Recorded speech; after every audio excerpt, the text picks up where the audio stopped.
So, have you ever had this happen? You spend years acing your English grammar tests, but then you step into a real conversation and you feel completely lost. It's such a common frustration, isn't it? The English you hear on the street just sounds nothing like what you learned in the classroom. Well, today, we're going to bridge that gap. And if that sounds familiar, trust me, you are so not alone. That feeling of being lost, even after all that hard work, is something so many learners go through. And you know why? It's because real spoken English is just, well, it's faster, it's more connected, and it's absolutely full of these little shortcuts that textbooks just don't teach you. But hey, understanding these differences, that's the very first step to really mastering it. All right, so let's get right into it. We're going to break down the key differences between that formal textbook English and the natural, real-world English you hear in everyday conversations. You're about to see just how much language can transform the second it's actually spoken out loud. Okay, let's start with a super simple greeting. Your textbook probably taught you to say, "Good morning, how are you doing?" And that's perfectly fine. But in a casual chat, you're way more likely to hear something like, "Hey, how's it going?" So what's the deal? It's all about being efficient and just creating a more friendly, informal vibe. The words kind of blend together and the whole tone just gets way more relaxed. But of course, that doesn't mean the formal way is wrong. Not at all. It definitely has its place. I mean, if you're meeting a professor for the first time or maybe a new boss, yeah, "Good morning, how are you doing?" is absolutely perfect. It shows respect. It really is all about the context. Okay, let's look at another one. You've probably learned to ask, "Where are you going?" Right? It's grammatically perfect. But if you listen closely in a casual conversation, you're much more likely to hear, "Where you off to?" See what happened there? The verb are just disappeared, and going got swapped for the more natural sounding off to. It seems like a tiny change, but trust me, it makes a huge difference in sounding natural. Oh, and here are two classic examples of that efficiency we were talking about. "I would like to" almost always becomes "I wanna," and "I am going to" turns into "I'm gonna." And it's really important to note, this isn't slang. This is just a standard part of informal speech, and knowing it is absolutely key to keeping up with the pace of a real conversation. And this is exactly where you'd use that kind of relaxed language. Think about it.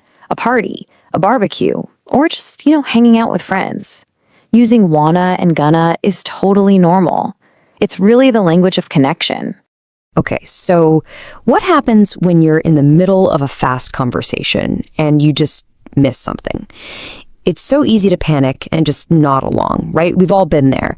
But there are much better options.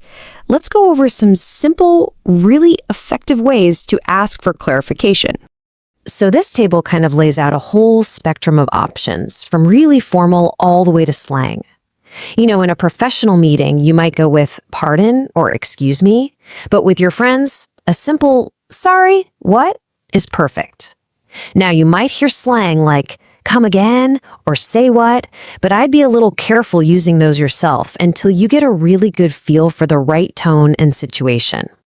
And sometimes it's not that you didn't hear the words, it's that you didn't quite understand the meaning. For those moments, it is so helpful to have a few polite phrases ready to go. Think of these sentences as your personal toolkit for taking control of the conversation and getting the clarity you need. Okay, so understanding is one thing, but actually speaking more naturally, that's the next level, right? So how do you do it?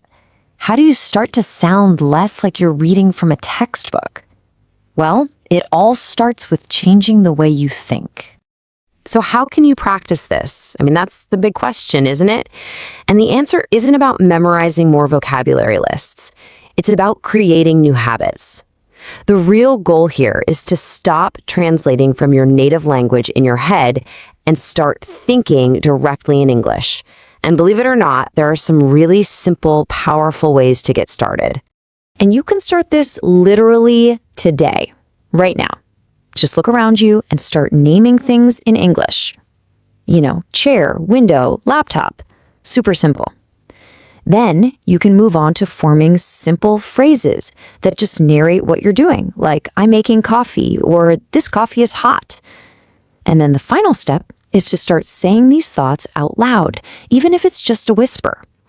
This is so important because it connects your inner thinking voice with your actual speaking voice, and that's what makes the words start to flow automatically.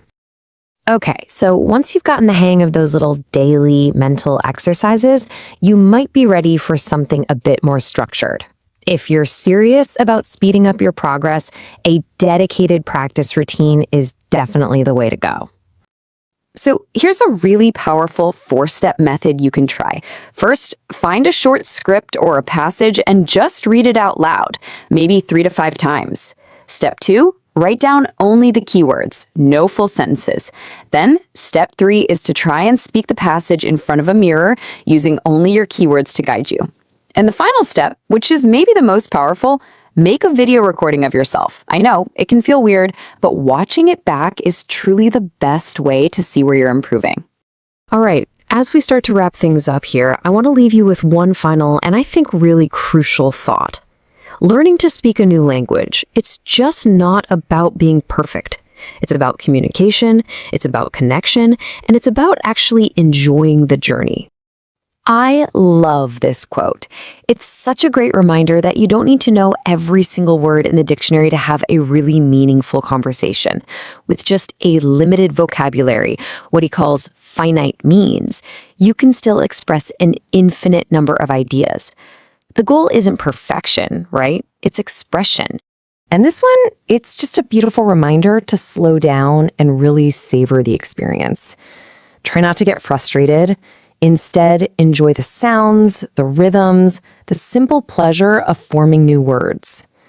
Learning a language really should feel less like a stressful test and more like a fun exploration. So, to put all of this into practice, I have a little challenge for you. Think about everything we've talked about today. What's just one informal, real-world phrase, maybe it's a greeting, maybe it's a question, that you can try to use today? Because making that first tiny step, that's how this whole journey really begins.